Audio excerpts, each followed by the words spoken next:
falmu'minu yataharrazu min adh-dhulmi kullihi qalilihi wa kathirihi wa daqiqihi wa jalilihi fi hayatihi.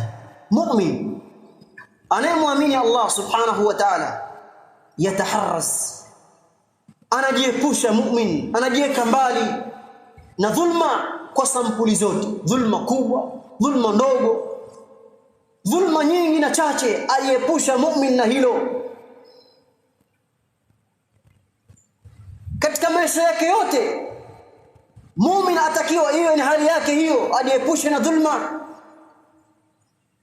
Lakinahu fi ashhuril hurum yakunu akthara taharruza, lakini huyo mu'min katika hii miezi minne mitukufu yatakiwa awe makini zaidi, au mwenye kujiepusha zaidi na dhulma ya kuwadhulumu waja wa Allah, ama dhulma ya kuidhulumu nafsi yake mwenyewe, ajiepushe sana na hilo.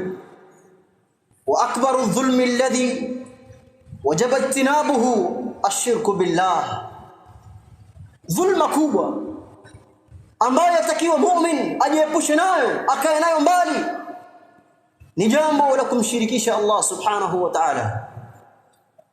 Hadha la yakhfa ala ay aqil muwahid, hili ni jambo ambalo halifichiki juu ya mtu mwenye akili na ambaye anamjua Allah subhanahu wa ta'ala kwamba shirki ni dhulma kubwa mbele ya Allah subhanahu wa ta'ala.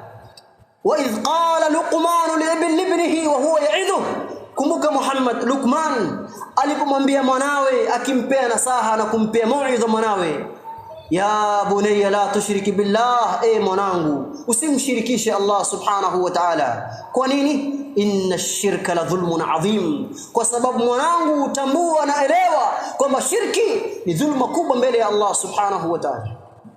Waabudu masanamu, kwenda kwa waganga, kulilia wachawi na mengine, kupiga ramli, kujifunga mahirizi na mengine katika mambo ya ushirikina, hiyo ni dhulma kubwa.